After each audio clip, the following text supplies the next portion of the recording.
नमस्कार. नाडचिकित्सा आणि आपले आरोग्य या कार्यक्रमामध्ये आपलं स्वागत आहे. आज आपल्यासोबत चर्चा करण्यासाठी आलेले आहेत आयुष हेल्थकेअरचे वैद्य विश्वास गाडगे. नमस्कार सर. स्वागत नमस्कार. आहे तुमचं.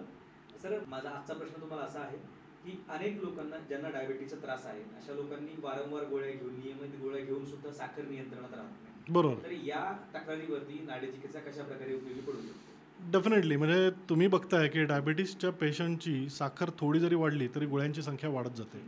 पण व्हेअरएज हे लक्षात घेतलं जात नाही की ते सध्या घेत असलेल्या गोळ्या ह्या त्यांच्या शरीरातील साखर नियंत्रणात ठेवण्यासाठी तितक्या काही लागू पडत नाही आहेत.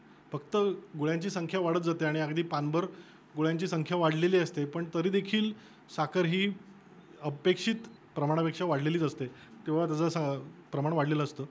तर याच्यामध्ये नाडी परीक्षा ही डेफिनेटली उपयोगी पडते. कारण कुठेतरी या ठिकाणी तुमच्या शरीरात बदल झालेले असतात, पचनसंस्थेत बिघाड झालेले असतात. म्हणजे प्रमेह किंवा मधुमेह हा जो आहे याच्यामध्ये सर्वप्रथम पचनसंस्थेत बदल झालेले असतात, सूक्ष्म पचनामध्ये बिघाड झालेला असतो आणि त्यामुळे तुमच्या रक्तातली साखर वाढलेली असते. म्हणजे या ठिकाणी काही वेळेस इन्शुलिन सिक्रेशन कमी प्रमाणात होत असतं किंवा ज्या प्रमाणात आहारातून साखर घेतली जाते त्याचा पूर्णपणे वापर होत नसतो आणि त्यामुळे विशेष करून प्रमेह निर्माण झालेला असतो किंवा रक्तातील साखर वाढलेली असते. जर आयुर्वेदीय दृष्टिकोनातून जर याचा विचार केला तर वात, पित्त, कफ हे तिन्ही दोष जेव्हा शरीरात वाढतात तेव्हा त्यातून हा संतर्पणजन्य व्याधी उत्पन्न होतो की ज्याच्यामध्ये रक्तातील साखर वाढलेली दिसून येते. मग त्याच्या अनुषंगाने खूप प्रमाणात तहान लागणे, वारंवार लघवीला लागणे किंवा खूप प्रमाणात भूक लागणे या प्रकारची लक्षणे या पेशंटमध्ये दिसत असतात. पण जर बघायला गेलात तर कुठेतरी तुमच्या पचनसंस्थेमध्ये बदल झाल्यामुळे अन्नातून मिळणाऱ्या साखरेचं ऊर्जेमध्ये रूपांतर होत नाही आणि त्यातून ही लक्षणं खरं तर उत्पन्न होतात.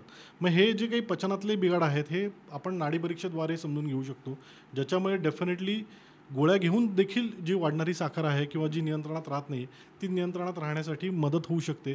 कारण नाडी परीक्षा ही तुमच्या पचनातल्या बिघाडांचा विचार करते, तुमच्या दोषांचा विचार करते, ओव्हरऑल तुमच्या शरीरामध्ये काय बदल घडलेला आहे, काय बिघाड घडलेला आहे याचा विचार करते आणि त्यानुसार जेव्हा ट्रीटमेंट केली जाते तेव्हा डेफिनेटली ती व्यक्तिसापेक्ष ट्रीटमेंट ही तुमच्या रक्तातील साखर नियंत्रणात ठेवण्यासाठी मदतीची ठरू शकते. सर, आजकाल आम्ही खूप जाहिराती पाहतो की ज्याच्यामध्ये लिहून येते की डायबिटीस रिव्हर्सल करा. बरोबर. तर डायबिटीस रिव्हर्सल हे नाडचिकित्साद्वारे उपचार घेतल्यानंतर होऊ शकतं का? शक्य आहे? नक्कीच होऊ शकतं. कारण या ठिकाणी फक्त रक्तातली साखर नियंत्रणात ठेवणं हा हेतू नसतो. या ठिकाणी शरीरातील दोषावर साम्यावस्था निर्माण करणे, दोषांमध्ये साम्यावस्था निर्माण करणे हा हेतू असतो किंवा शरीरातल्या बिघाडांना दूर करणं हे आपला हेतू असतो. म्हणजे या अगदी तुम्हाला सांगतो की काही काही वेळेस माझ्याकडे स्किनचे पेशंट येतात, म्हणजे सोरायसिसचे पेशंट येतात की ज्याच्यामध्ये काही वेळेस त्यांची रक्तातली साखर देखील वाढलेली असते. ट्रीटमेंट त्वचेवरचीच चालू असते, पण त्यांना लक्षात येतं की ओव्हर अ पिरियड ट्रीटमेंट घेत असताना स्किन तर बरी झालेलीच आहे किंवा त्वचाविकार नीट झालेलाच आहे, पण रक्तातली साखर देखील कमी झालेली आहे. काही वेळेस पेशंट पचनातल्या बिघाडांसाठी येतात. पचनाशी संबंधित बिघाड दूर होत असताना त्यांची रक्तातली साखर पण कमी होते. कारण या ठिकाणी शरीरातले बिघाड दूर होत असतात. शरीरातील दोषावस्था आपण साम्यावस्थेत आणत असतो किंवा दोष समानता आणत असतो, ज्याच्यामुळे काय होतं की आपोआपच त्यांचे जे काही नैसर्गिक साखर नियंत्रणात ठेवण्याची जी यंत्रणा आहे ती कामाला लागते. आज तुमच्या शरीरातील पचनसंस्था तुमच्या मिळणाऱ्या साखरेचा वापर करू शकत नाही आहे, त्यामुळे रक्तातली साखर वाढते. ते जर आपण पचनसंस्थेला चालना दिली तर डेफिनेटली डायबिटीस रिव्हर्सल व्हायला मदत होऊ शकते, ज्याच्यामध्ये तो विना औषध त्याची साखर नियंत्रणात राहू शकते किंवा कमीत कमी औषध घेऊन त्याची साखर नियंत्रणात राहायला मदत होऊ शकते. सर, साखर नियंत्रणात राहण्यासाठी आहारामध्ये असे कुठले बदल केले पाहिजेत किंवा घरगुती अशा कुठल्या गोष्टी केल्या पाहिजेत जेणेकरून तुमची गोळ्या न खाता किंवा कुठली औषधं न घेता साखर नियंत्रणात राहू शकेल किंवा कुठली आयुर्वेदिक औषधं घेतली पाहिजे जेणेकरून तुमची साखर नियंत्रणात राहू शकेल घरच्या घरी? खरंच म्हणजे याचं उत्तर देण्या अगोदर यूट्यूब आणि गुगलनी भरपूर उत्तरं देऊन ठेवलेली आहेत, त्यामुळे फार वेगळं कसं काही सांगणार नाही. पण बेसिक जे मुद्दा मी पेशंटला सांगतो ते म्हणजे प्रत्येक डायबिटीसच्या पेशंटनी कमीत कमी 30 ते 40 मिनटं चाललं पाहिजे. कारण तुम्ही बघितलं की आपल्या शरीराला कुठल्याही प्रकारे चालना मिळत नाही आहे किंवा कुठल्याही शरीराची हालचाल आजकाल होत नाही आहे, त्यामुळे डायबिटीससारखे लाईफस्टाईल डिसऑर्डर वाढत आहेत. त्यामुळे नियमित 30 ते 40 मिनटं चाला, कोणत्याही प्रकारचा व्यायाम करा, जेवणाच्या वेळा पाळा. विशेष करून जेवणामध्ये मी गहू किंवा मैद्याचे पदार्थ टाळायला सांगतो. विशेष करून ज्वारी किंवा आजकाल असलेले मिलेट्सचा वापर जेवणामध्ये भरपूर केला जातो आहे, तर त्याचा वापर नक्की करा. जास्तीत जास्त फळभाज्या खा, चांगली झोप घ्या, तर डेफिनेटली तुमची साखर नियंत्रणात राहायला मदत होऊ शकेल. त्यातल्या त्यात अगदी घरगुती आयुर्वेदीय औषधांच्या बाबतीत बघायला गेलात तर आवळा आणि हळद यांचं चूर्ण समप्रमाणात तुम्ही दोन्ही जेवणाच्या अगोदर जर घेतलं तर त्यांनी साखर नियंत्रणात राहायला मदत होऊ शकेल. खरं तर बऱ्याच प्रकारची औषधं आयुर्वेदीय औषधांच्या दुकानात उपलब्ध असतात. वेगवेगळ्या प्रकारचे मिश्रण दिले जातात. पण तुम्ही जवळच्या वैद्यांच्या सल्ल्याने आणि एक प्रॉपर तुमच्या नाडी परीक्षेद्वारे ॲनालिसिस करून तुमच्या प्रकृतीचा अभ्यास करून जर तुम्ही काही औषधं आयुर्वेदिक घेतली तर डेफिनेटली तुमच्या बाबतीमध्ये साखर नियंत्रणात राहायला मदत होऊ शकते. खूप खूप धन्यवाद सर, तुम्ही खूप महत्त्वाची माहिती दिली. मित्रांनो, तुम्हाला जर असे काही आजार असतील तर सरांनी सांगितलेले नुसके नक्की तुम्ही वापरून पहा. ज्या लोकांना डायबिटीज आहे किंवा डायबिटीज शुगरचा त्रास आहे अशा लोकांना वीकनेस खूप जाणवतो. बरोबर. हे रुग्ण खूप वेळा मल्टीव्हिटॅमिन्स पण घेतात, तरीही हा जो थकवा आहे त्यातनं येणार तो जात नाही. तर बरोबर. याच्यासाठी आयुर्वेदिक काही उपाय आहेत का? याच्यासाठी नाडी चिकित्सा कशा प्रकारे उपयोगी पडू शकते? नक्कीच अशा प्रकारच्या तक्रारीवर नाडी परीक्षाच उपयोगी पडते. कारण काय होतं की रक्तातली साखर नियंत्रणात राहिली म्हणजे आपला डायबिटीस नॉर्मल आहे असं किंवा आपला आजार कंट्रोलमध्ये आहे असं पेशंटला वाटत असतं, किंबहुना त्यांच्याबरोबरच्या काही डॉक्टरांना देखील वाटत असेल. पण तुमच्या शरीरात बिघाड तर असतोच की तुमच्या शरीरामध्ये पचनसंस्थेत जे बदल झालेले आहेत ते बदल दूर झालेले नसतात. त्यामुळे काय होतं की सातत्याने तुम्हाला औषधं घ्यावी लागत असतात.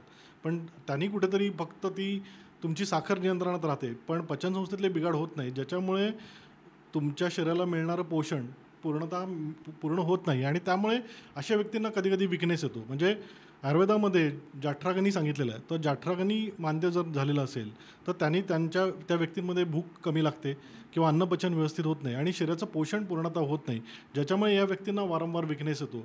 ज्याच्यामध्ये प्रामुख्याने या पेशंटला रात्रीच्या वेळेस पायांना गोळे येणे, कधी क्वचित प्रसंगी पायाला मुंग्या आल्यासारखं वाटणे किंवा थोडं जरी काम केलं तरी थकवा येणे, या प्रकारच्या तक्रारी उत्पन्न होतात. आयुर्वेदिक दृष्टिकोनातून जर पाहिलं तर प्रमेह किंवा मधुमेहामध्ये वात पित्त कफ त्रयदोष शरीरात वाढल्यामुळे त्याचा परिणाम तुमच्या पचनसंस्थेवर झालेला असतो. आणि जेव्हा अन्नपचनच व्यवस्थित होत नाही तेव्हा शरीराला पूर्णतः ऊर्जा प्राप्त होत नाही, शरीराला आवश्यक घटकांचं पोषण होत नाही आणि त्या व्यक्तींना वारंवार विकनेस होतो. मग त्यासाठी पोषक तत्व असलेले किंवा मल्टीव्हिटॅमिन्स तुम्ही घेता, पण त्यांनी काय होतं की कुठेतरी ती लेवल मॅचअप होण्याचा प्रयत्न होतो पण शरीराला जे एक्झॅक्ट पोषण हवं आहे ते मिळत नाही आणि त्यामुळे सतत थकवा येत असतो. ॲज वेल एज सप्तधातूंचं सार जे ओज सांगितलेलं आहे ते ओज काही वेळेस या व्यक्तींमध्ये कमी झालेलं असतं. जर बऱ्याच काळापासून साखरेचं प्रमाण खूप जास्ती आहे आणि त्यासाठी खूप सारी औषधं घेतली गेली आहेत तर त्याच्यामुळे सुद्धा तुमच्या शरीरातील ओज कमी होतं आणि त्यामुळे तुम्हाला सतत थकवा आल्यासारखं होतं.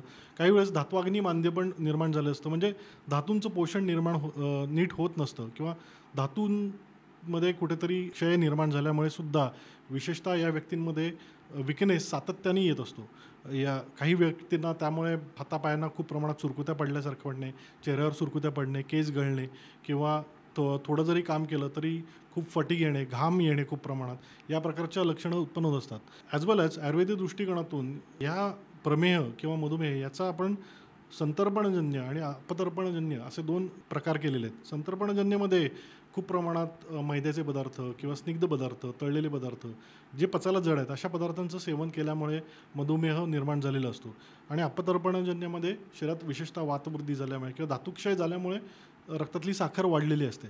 तर या दोन्ही घटकांमध्ये असं बघायला मिळतं की पहिल्यांदा जेथे अतिरिक्त प्रमाणात गुरु अन्न म्हणजे जड अन्नपदार्थांचं सेवन होतं आहे त्या ठिकाणी अन्नपचन मंदावल्यामुळे शरीराला पोषण नीट मिळत नाही आणि त्या व्यक्तींना सतत थकवा जाणवतो, ज्याला आम्ही रसधातुक्षय म्हणतो.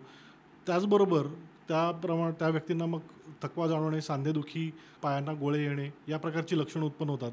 तर या ठिकाणी त्यांच्या पचनसंस्थेतले बिघाड आपण नाडी परीक्षेद्वारे समजून घेऊन ट्रीटमेंट करणं हे गरजेचं असतं. या ठिकाणी पाचक स्वरूपातली औषधं ही विशेष करून जर दिली तर डेफिनेटली या पेशंटला मदत होते, ज्याने एकीकडे थकवाही दूर होतो, त्यांना उत्साह निर्मिती होते आणि त्याचबरोबर रक्तातली साखरसुद्धा नियंत्रणात येते.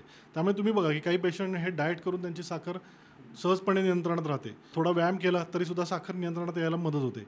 आणि दुसरा आहे अपतर्पणजन्य विकार, ज्याच्यामध्ये अतिरिक्त प्रमाणाचा स्ट्रेस आहे किंवा रात्रीचं जागरण आहे किंवा कुठेतरी शरीरावर अतिरिक्त परिश्रम झालेले आहेत आणि त्या परिश्रमांमुळे शरीरात वातदोष वाढलेला आहे, धातुक्षय झालेले आहेत. तो व्यक्ती एकदम काटकोळा असतो, त्याचा वर्णसुद्धा कृष्णवर्ण म्हणजे थोडासा काळवडलेला असतो आणि त्या व्यक्तींमध्ये मग त्यातली साखर वाढलेली दिसून येते. तर त्या ठिकाणी थोडंसं त्यांना आपण पोषक तत्व असलेल्या घटकांचा विचार करणं गरजेचं असतं. त्या ठिकाणी त्यांना थोडंसं स्नेहभाव देणं गरजेचं असतं, ज्याच्यामध्ये काही औषधी तुपांचा देखील आम्ही विचार करतो. त्याचबरोबर काही अशी औषधी घटकांचा विचार करतो की ज्याच्यामुळे त्यांना धातूंना पोषण मिळेल. आणि त्यामुळे सुद्धा त्यांच्या रक्तातली साखर नियंत्रणात व्हायला मदत होते किंवा त्याचबरोबर त्यांचं विकनेस जायलाही मदत होते किंवा दूर व्हायला मदत होते. तर या ठिकाणी काय होतं की हा नक्की व्याधी कोणत्या कारणास्तव निर्माण झालेला आहे, कोणत्या दोषांशी निगडीत आहे, हे आपल्याला नाडीपरीक्षेद्वारे ओळखता येतं आणि नाडीपरीक्षेद्वारेच मग ते औषधांची दिशा ठरते, औषधांची मात्रा ठरते आणि औषध किती कालावधी द्यायचं हे ठरवता येतं.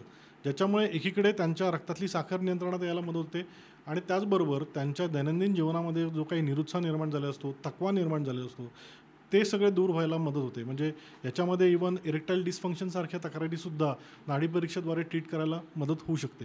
कारण कुठेतरी धातुक्षय झाल्यामुळे थकवा आणि त्याच संदर्भातल्या तक्रारी या पेशंटमध्ये निर्माण होत असतात. तर त्यांना दूर करण्यासाठी ही नाडी परीक्षा ही अतिशय उपयोगी पडते. सर, जसं तुम्ही आता सांगितलं विकनेसबद्दल आपण बोललो, डायबिटीजमधून येणार, तर असे बरोबर. कुठले आयुर्वेदिक किंवा घरगुती उपाय आहेत का की जे घेतल्यानंतर तुम्हाला दिवसभरमध्ये एनर्जी राहील किंवा हा जो थकवा आहे तो जाणवणार नाही, स्पेसिफिकली डायबिटीजच्या केसमध्ये? Yes, definitely. आता डायबिटीस म्हणल्यानंतर साखरेचा विचार करूनच त्यांना आपण सल्ला द्यायला पाहिजे.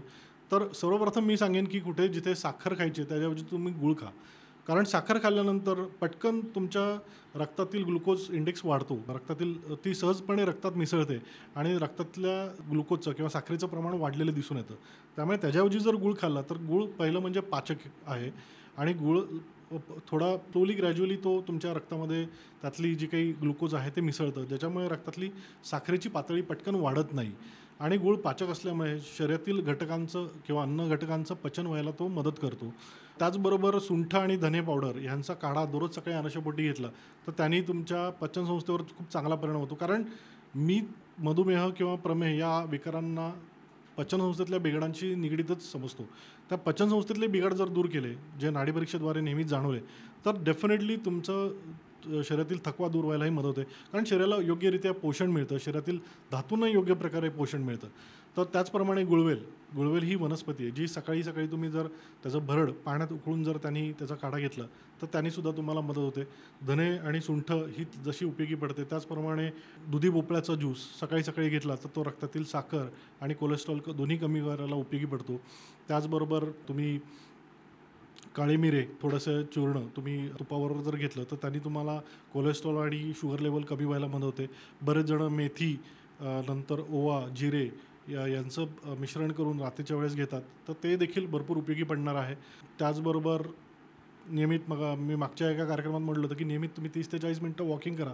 त्याने तुमचं पचनही सुधारेल आणि तुमच्या शरीरातील थकवा दूर व्हायला मदत होऊ शकेल. तर मला वाटतं या सगळ्या गोष्टींचा विचार केला पाहिजे आणि सरतेशेवटी थोडा वैद्यांचाही सल्ला तुम्ही घेणं गरजेचं आहे की ज्याच्यामध्ये तुम्हाला एक प्रिसाईज काय खावं काय नाही याच्याविषयीची तुमची सापेक्ष तुम्हाला सल्ला मिळू शकेल. खूप खूप धन्यवाद सर तुम्ही दिलेल्या माहितीसाठी. नक्कीच आपल्या प्रेक्षकांना ही माहिती उपयोगी पडेल.